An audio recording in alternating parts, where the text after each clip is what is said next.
Hey everyone, and welcome back to the channel. With only around 10 games left in the regular season for most teams, the top 10 Eastern Conference teams are pretty much set.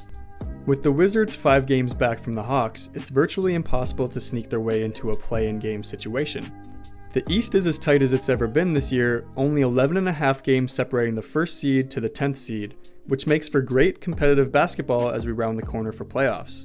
That being said, with the top 10 likely set, that's not to say that those top 10 teams won't be jumping all over in the coming weeks. Assuming that the top 10 does stay put, the Brooklyn Nets may be the best team in the playoffs with the worst record. Surely, we expected them to be a little bit lower on the playoff poll after a season packed full of small injuries, a part-time Kyrie, and a messy James Harden situation. I mean, the Nets suffered a brutal 3-17 20-game stretch from January 23rd to March 6th. However, with KD getting back to playing like himself, the Nets have somewhat turned it around recently.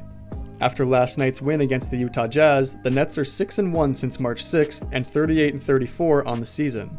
Unfortunately, last night, Seth Curry took a late second quarter exit with an apparent ankle injury.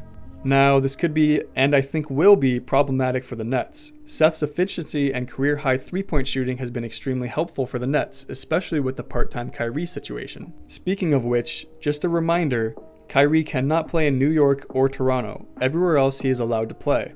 Even though in February the New York mayor lifted the vaccine mandate for most indoor events. However, the private sector mandate still prohibits Kyrie from playing in New York. So, assuming the East doesn't budge and the current standings are the same at the start of the playoffs, the Nets would play Game 1 against the Raptors in Toronto, so no, Kyrie cannot play in the first play-in game. And with the Seth Curry injury, it could prove to be an extremely difficult game to win.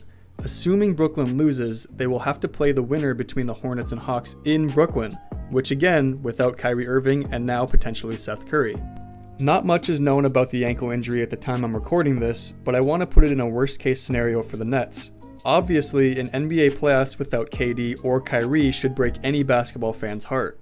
But just like I never count out a team with a healthy LeBron, I never count out a team with a healthy KD. He isn't a 4-time scoring champ for no reason. Hi, Kevin. Whatever. Besides having great production randomly from Bruce Brown and even Nick Claxton, the Knicks will have to reach in deep from guards Dragic and Patty Mills, which I know we all remember how crazy Patty was earlier this season. Even though I think there's plenty of evidence to show good faith in the Nets making the playoffs, you just never know in a one-game situation.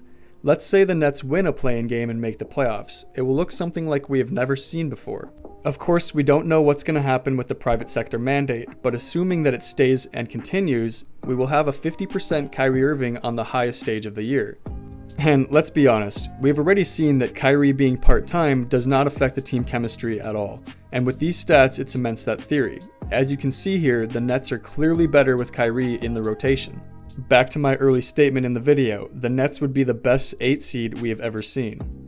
Now, this might be a crazy take, but hear me out. With the Nets being better on the road at 22-15 versus 15-9 at home, being the lower seed may just help them out. As crazy as that sounds, just think about it. We already saw statistically how much better the team is with Kyrie on the court, and if you've ever competed in anything, you know that playing against a deficit most of the time is much harder. It takes a certain mental fortitude to fight through that deficit. Yeah, these guys are professionals and that type of pressure doesn't affect them as it would you or I, but the Nets could play 2 games on the road in their better form with Kyrie and potentially go up 2-0 or take a 1-1 draw before heading back home. And if it came down to a Game 7, could play on the road with Kyrie. Like I said, a situation that we've never seen before, where being a lower seed could and probably will benefit this team. Most of the time, we see teams fighting for that home court advantage at the end of the season. Let's say the Nets beat Toronto in the play-in game. They would play the 76ers as of now. Remember, the East right now is super tight and any day could change, but as of now, they would play the 76ers as the number 7 seed. The Nets went 3-1 facing the Sixers this season. Of course, it's a little skewed with the huge trade mid-February. Now, on the flip, if the Nets lose to Toronto and win the second game, they could go against the Heat, which the Nets have lost every meeting so far this season, with only one more meeting in Miami, March 26th. Of course, most of it's going to be all eyes on KD and how he performs once the playoffs start. He seems unfazed lately and has been putting up crazy stats in the last few games. With all that being said, that will conclude my thoughts and recent updates on the Brooklyn Nets. In the East this year, any team could push to the finals.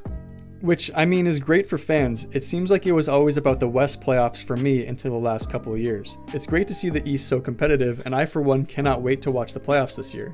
Like I said earlier, I think that the playoffs are pretty much set, besides maybe the middle of the East.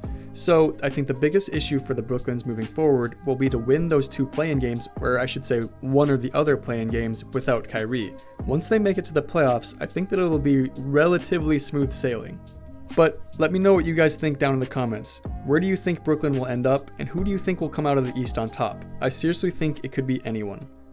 Before I go, I would just ask that if you enjoyed the video, please consider leaving a like and hit that subscribe button. It helps the channel tremendously in favor of the YouTube algorithm gods. That's all for today's video. Thank you all so much for watching, and see you in the next video.